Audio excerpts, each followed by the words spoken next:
S വിജയകുമാറും ചേരുന്നു വിവരങ്ങളുമായി. വിജയകുമാർ, അവിടുത്തെ ഈ കാലാവസ്ഥയുടെ ഇന്നത്തെ സ്വഭാവം എന്താണ്? കൂടാതെ ഇന്നെങ്കിലും നിർണായകമായി എന്തെങ്കിലും വിവരം ലഭിക്കും എന്ന് കരുതാമോ? വേണു, കാലാവസ്ഥ സംബന്ധിച്ചുള്ള നമ്മളുടെ ചില വിവരങ്ങൾ, നമുക്ക് ലഭിച്ച ചില വിവരങ്ങൾ പരിശോധിക്കുമ്പോൾ ഇന്ന് പൊതുവെ രാവിലെ അവിടെ കുറച്ച് തെളിഞ്ഞ കാലാവസ്ഥയാണ്. കുറച്ച് സൂര്യപ്രകാശം കുറവാണെങ്കിലും ഉച്ചവരെ തെളിഞ്ഞ കാലാവസ്ഥയാണ് എന്നാണ് മനസ്സിലാക്കാൻ കഴിയുന്നത്. പക്ഷേ ഉച്ചയ്ക്ക് ശേഷം അവിടെ കനത്ത മഴ പെയ്യും എന്നുള്ളതാണ്. ഏതാണ്ട് 1 മണി മുതൽ വൈകിട്ട് 6 മണി വരെ അവിടുത്തെ കാലാവസ്ഥാ പ്രവചനം, ഷിരൂർ മേഖലയിലെ കാലാവസ്ഥാ പ്രവചനം അവിടെ മഴയ്ക്ക് സാധ്യതയുണ്ട് എന്ന് തന്നെയാണ്. പക്ഷേ കഴിഞ്ഞ ദിവസങ്ങളിലൊക്കെ പെയ്തതുപോലെ തുടർച്ചയായ മഴ അവിടെ ഇന്നുണ്ടാവില്ല. പക്ഷേ ഉച്ചയ്ക്ക് ശേഷം അവിടെ മഴ പെയ്യും.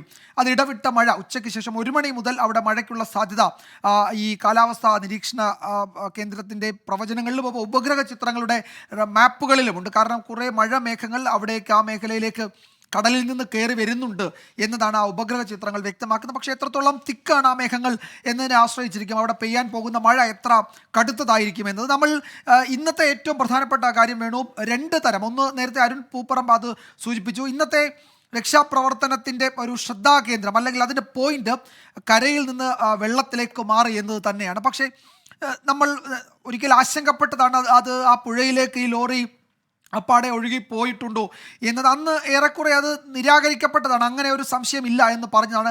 പക്ഷേ അത്തരമൊരു സംശയം വീണ്ടും ബലപ്പെടാൻ കാരണം നമ്മളുടെ ഈ ഭാരത് ബെൻസിൻ്റെ ഈ വാഹനത്തിൻ്റെ അത്രയും വലുപ്പത്തിൽ കരയിൽ ഒരു സിഗ്നൽ റഡാറിൽ ഇതുവരെ കിട്ടിയിട്ടില്ല എന്നുള്ളതാണ്. കാരണം ചെറിയ ചെറിയ പോയിന്റുകളിൽ അത്തരം സിഗ്നലുകളുണ്ട്, പക്ഷേ അതൊന്നും ഈ പറയുന്ന ഒരു ലോറിയുടെ അത്ര വലിയ എന്തോ ഒന്ന് ഭൂമിക്കടിയിൽ കുടുങ്ങി എന്നതിൻ്റെ സൂചനയല്ല.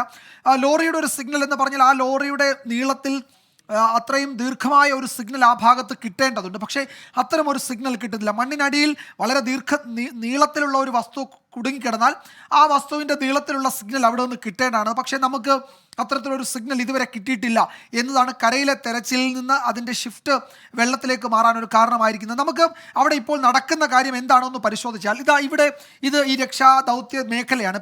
ഈ മേഖല ഇപ്പോൾ ഇവിടെ തൊട്ട് ഈ മണ്ണിടിഞ്ഞ് വീണ ഈ ഭാഗം അതിൻ്റെ ഒരു രക്ഷാ ദൗത്യ മേഖല എന്ന് നമുക്ക് വേണമെങ്കിൽ ഈ ഭാഗത്തെ വിശേഷിപ്പിക്കും.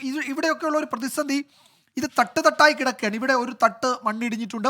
അതിൻ്റെയൊക്കെ ഏതാണ്ട് ഒരു 90% ആ മേഖലയിൽ നീക്കാൻ കഴിഞ്ഞു എന്നാണ് രക്ഷാപ്രവർത്തകരൊക്കെ പറയുന്നത്. ഈ ഭാഗത്തെയൊക്കെ മണ്ണ് പൂർണ്ണമായും നീക്കി. ഇവിടെയൊക്കെ കുറേ കല്ലുകളായിരുന്നു. രാവിലെ അത് ഏറെക്കുറെ അവർക്കത് പൊട്ടിച്ചു മാറ്റാൻ കഴിഞ്ഞിട്ടുണ്ട്. ഈ പുഴയിലേക്ക് നീങ്ങി നിൽക്കുന്ന ഭാഗം, ഇവിടെയും കുറേ പാറക്കല്ലുകൾ ഉണ്ടായിരുന്നു. അതിലെ പ്രധാനപ്പെട്ട കല്ലുകളൊക്കെ പൊട്ടിച്ച് മാറ്റിയിട്ടുണ്ട്. ഇതൊക്കെ കാണാം. ഈ പുഴയിലേക്കൊക്കെ മണ്ണിങ്ങനെ കിടക്കുകയാണ്. ഇവിടെയൊക്കെ ചില തുരുത്തുകൾ മാതിരി മണ്ണ് അടിഞ്ഞു നിൽക്കുന്നത് നമ്മൾ കഴിഞ്ഞ തവണ നമ്മൾ ആ ദൃശ്യങ്ങളിൽ കണ്ടതാണ്. വേണു, ഏറ്റവും പ്രധാനപ്പെട്ടത് പ്രേക്ഷകർക്ക് കാണാം, ഇത്രയും ദൈർഘ്യത്തിൽ ഇവിടെ നിന്നിങ്ങനെ ഈ ഗംഗാവലി പുഴ ഒഴുകുകയാണ്. ഈ പുഴ ഒഴുകി പോകുമ്പോൾ അതിലെ ഈ മണ്ണ് വീണ ഭാഗങ്ങളാകെ ഇവിടെയൊക്കെ മണ്ണ് നിറഞ്ഞ് ഏതാണ്ട് കലങ്ങി ഒഴുകുകയാണ്. അവിടെ ഈ വിസിബിലിറ്റി എന്നത്, ഈ ഡൈവ് ചെയ്യുന്ന ആളുകൾക്ക് വിസിബിലിറ്റി എന്നൊരു പ്രശ്നമാണ്, നേരത്തെ നമ്മൾ പറഞ്ഞതാണ്. ആ പ്രശ്നം ഇവിടെയുണ്ട്. ഈ താഴേക്ക് പോകുന്നതിനനുസരിച്ച് വീതി കൂടി കടലിലേക്ക് പോവുകയാണ്. ഇവിടെ നിന്ന് കടലിലേക്ക് അധിക ദൂരമില്ല ഈ പുഴ ഒഴുകുന്നത്. അഴിമുഖത്തേക്ക് എത്തുമ്പോൾ അവിടെ വലിയ വീതിയുണ്ട്, കടൽ കുറേ ഇങ്ങോട്ട് കയറി വരികയും ചെയ്യുന്നുണ്ട്.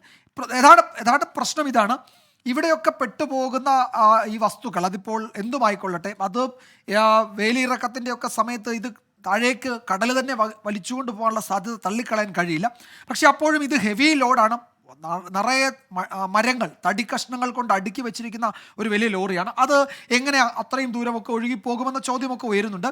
അപ്പോൾ നമ്മൾ ഇതുവരെ അത്തരം ഒരു പരിശോധന നടത്തിയിരുന്നില്ല. ഏത് തരത്തിൽ ഈ പുഴയിലേക്ക് ആ ഭാരവാഹനം അപ്പാടെ കുടുങ്ങിയിട്ടുണ്ടോ എന്നത് സംബന്ധിച്ച് ഈ നാവികസേനയുടെ ഡൈവേഴ്സ് പരിശോധന നടത്തിയെങ്കിലും നമ്മൾ സാങ്കേതിക സൗകര്യങ്ങളൊക്കെ ഉപയോഗിച്ച് ഇതിൻ്റെ അടിത്തട്ടിലേക്ക് ഒരു പരിശോധന നടത്തിയിരുന്നില്ല. അത്തരം ഒരു പരിശോധന ഇന്നുണ്ടാകും എന്നാണ് കേൾക്കുന്നത്, അറിയുന്നത് അങ്ങനെയാണ്. അങ്ങനെയാണെങ്കിൽ അത് വളരെ നിർണായകമാകും. ഇപ്പോൾ ഈ കർണാടക ഉദ്യോഗസ്ഥരൊക്കെ പറയുന്നത് ഈ ഭാഗത്ത് കരയിൽ അങ്ങനെ ഒരു ഭാരവസ്തു കുടുങ്ങിയിട്ടില്ല എന്ന് അവർ ഉറപ്പിക്കുന്നുണ്ട്. അവരതങ്ങനെ ഉറപ്പിക്കുന്ന എന്തെങ്കിലും ശാസ്ത്രീയ സംവിധാനങ്ങളുടെ അടിസ്ഥാനത്തിലാണോ എന്ന് നമുക്കറിയില്ല. പക്ഷേ ഒരു കാര്യം നമുക്കറിയാം, റഡാർ പരിശോധനയിൽ ഞാൻ നേരത്തെ പറഞ്ഞതുപോലെ ഇത്രയും ദൈർഘ്യത്തിൽ ഒരു ലോറി അല്ലെങ്കിൽ ഒരു വലിയ വാഹനം ഭൂമിക്കടിയിൽ കുടുങ്ങിയിട്ടുണ്ടെങ്കിൽ ആ ദൈർഘ്യത്തിൽ ഒരു സിഗ്നൽ ഈ ഭാഗത്ത് എവിടെ നിന്നെങ്കിലും കിട്ടേണ്ടതാണ്. പക്ഷേ നിർഭാഗ്യവശാൽ അത്തരം ഒരു സിഗ്നൽ കിട്ടിയിട്ടില്ല. എന്നാൽ ഏതാണ്ട് ഒരു 70% ഒക്കെ സിഗ്നൽ കിട്ടിയെന്ന് നമ്മൾ കരുതുന്ന ഈ ഭാഗത്തൊക്കെ പരിശോധന നടത്തുകയും ചെയ്തിട്ടുണ്ട്. പക്ഷേ അത്തരം ഒരു ലോറി ആ ഭാഗത്ത് കുടുങ്ങിയതിൻ്റെതായ സൂചനകൾ ആ പരിശോധനയിൽ കണ്ടെത്താനും കഴിഞ്ഞിട്ടില്ല. അപ്പോൾ നമുക്കിനി ചെയ്യാൻ കഴിയുന്നത് എന്താണ്? ഈ ഭാഗത്ത്, ഈ പുഴയുടെ ഈ വശങ്ങളിൽ ഈ ഭാഗത്ത് പരിശോധന നടത്തുക എന്നത് തന്നെയാണ്.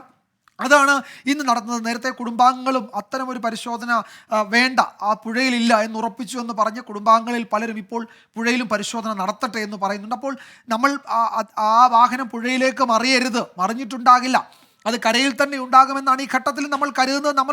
നമ്മളുടെ പ്രതീക്ഷയും നമ്മളുടെ മനസ്സിലൊക്കെ അങ്ങനെ തന്നെയാണ്, അങ്ങനെ ഉണ്ടാകണം. അതാണ് അദ്ദേഹം തിരികെ വരുമെന്ന് നമ്മൾ കരുതുന്ന ആ ആത്മവിശ്വാസത്തിൻ്റെ അടിസ്ഥാനം ആ വാഹനം കരയിൽ ഉണ്ടാകുമെന്ന് തന്നെയാണ്. പക്ഷേ എല്ലാ സാധ്യതകളും നമ്മൾ പരിശോധിക്കണമല്ലോ. ഇന്ന് 7ാം ദിവസമാണ്. നമ്മളുടെ മുന്നിൽ ഓരോ മണിക്കൂറുകൾ ഇങ്ങനെ കടന്നു പോവുകയാണ്. അപ്പോൾ ഈ പരിശോധനയുടെ ഷിഫ്റ്റ് ഞാൻ നേരത്തെ പറഞ്ഞതുപോലെ കരയിൽ നിന്ന് ഈ പുഴയിലേക്ക് മാറുന്നു എന്നതാണ് ഈ ദിവസം രാവിലെയുള്ള ഏറ്റവും പ്രധാനപ്പെട്ട ഒരു കാര്യം. അതിലെ സൂചനകൾ, നിർണായക സൂചനകൾ നമുക്ക് വരും ഉച്ചയ്ക്ക് ശേഷം എന്ന് നമുക്ക് കരുതാം. അപ്പോഴും ഈ മഴ ഒരു വില്ലനായി ഈ ഭാഗത്ത് മഴമേഘങ്ങൾ വരുന്നുണ്ട്. ഉച്ചയ്ക്ക് ശേഷം അവിടെ തിമിർത്തു പെയ്യാനുള്ള സാധ്യത ഉണ്ടെന്നാണ് പറയുന്നത്.